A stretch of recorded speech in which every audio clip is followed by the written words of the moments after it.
In a world where monarchy often feels like a relic of the past, the Danish royal family is boldly rewriting the future, one heartfelt decision at a time. At the heart of this transformation stand King Frederik X and Queen Mary of Denmark, a royal couple who have long defied expectations.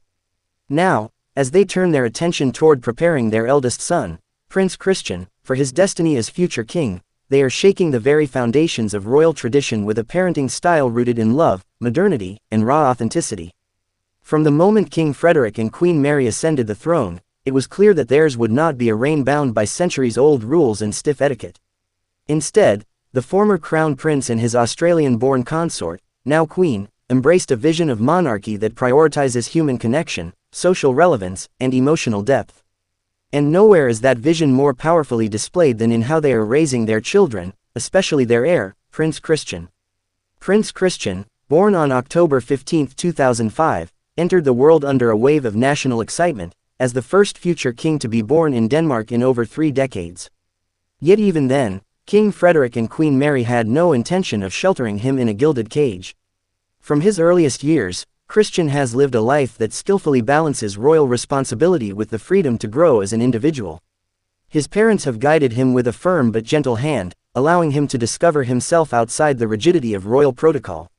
Unlike previous generations of royals who were taught to mask emotion and prioritize duty above all else, Prince Christian has grown up in a household that values openness, emotional intelligence, and mutual respect.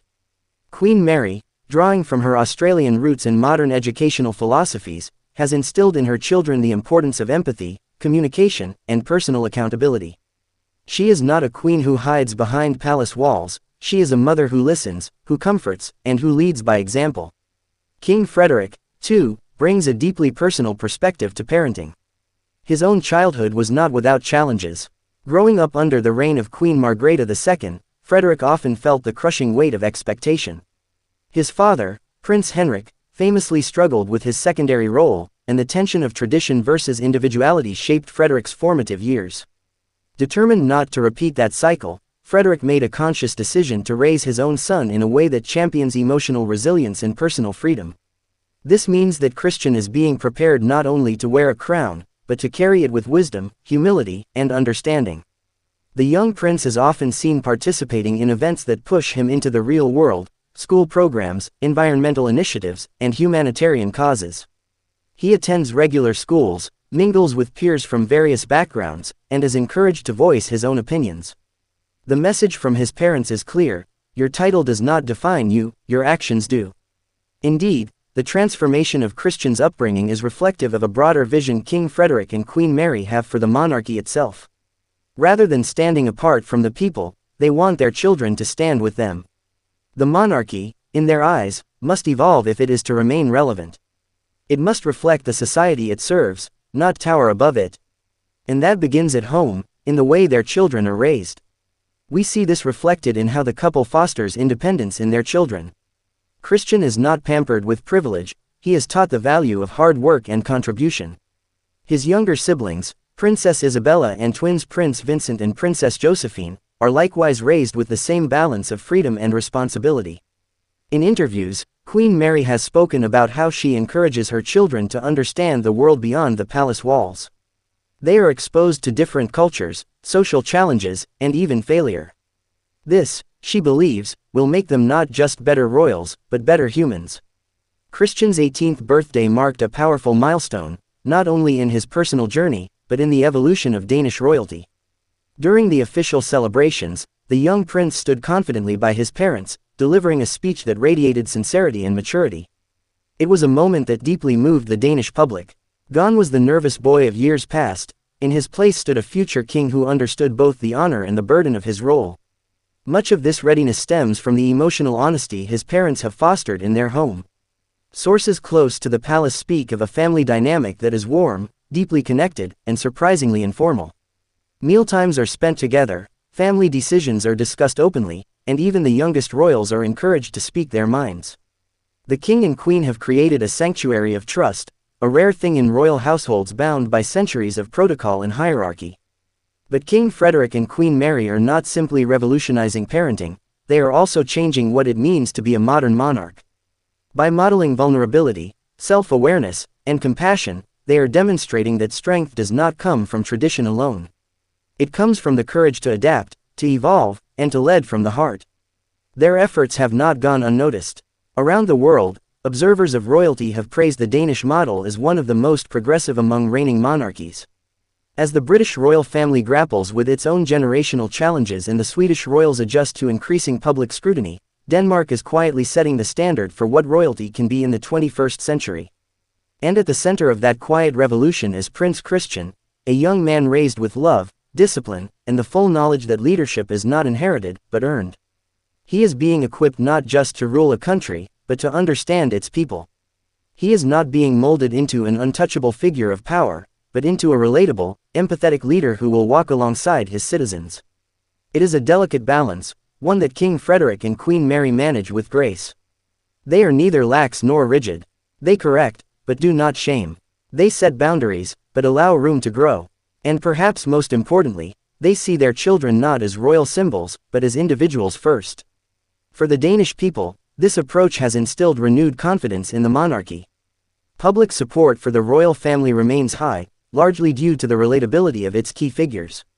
Queen Mary's grounded presence, King Frederik's sincerity, and Prince Christian's natural charm create a trio that feels both noble and neighborly. It is a reminder that even within the constraints of centuries-old institutions, authenticity can thrive. As Prince Christian continues his journey toward kingship, he carries with him not just the hopes of a nation, but the lessons of a new kind of legacy. One shaped not by tradition alone, but by compassion, humanity, and the courage to break the mold. It's not just the people of Denmark who are watching Prince Christian's development with growing admiration. Royal watchers and constitutional scholars across Europe are paying close attention. In a continent where monarchy is often viewed through the lens of tradition and heritage, the Danish royal family is providing a refreshing blueprint for relevance, responsibility, and modern leadership. Prince Christian, through his upbringing, represents a generational shift that goes beyond titles and ceremonies.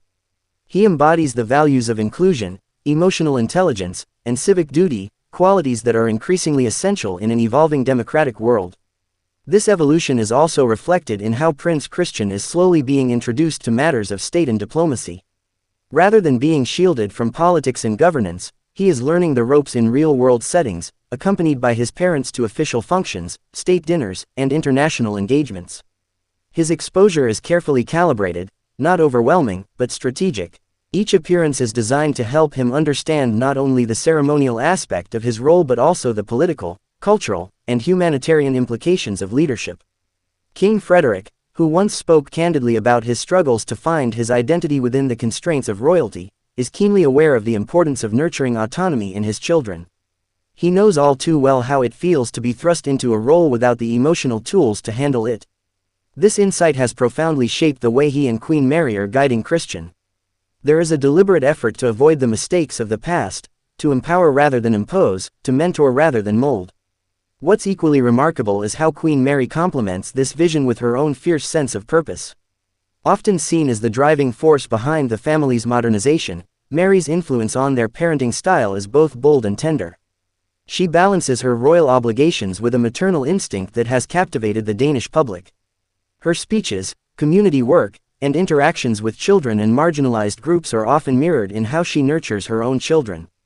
It's not uncommon for royal insiders to describe her as the emotional anchor of the family, a woman who brings balance to the often unforgiving expectations of royal life. This collaborative approach between Frederik and Mary creates a unified and loving environment for Prince Christian to grow into his role. Their parenting choices, such as emphasizing mental health, community service, and global awareness, show that they're not raising a figurehead, they're raising a human being who will one day wield influence not just through ceremony, but through genuine connection. As Prince Christian steps further into the public eye, the world will continue to watch how this young royal, shaped by love and led by example, forges his own path. And perhaps, in this age of uncertainty, his journey will offer something we all desperately seek, a new kind of leadership that listens, learns, and leads with heart. And so, as the royal family of Denmark charts a bold new path forward, one can only wonder, if this is how a future king is raised, what kind of world will he help build? Don't forget to subscribe, like, share, and leave a comment. Let us know what you think of this powerful royal parenting journey. Your voice matters.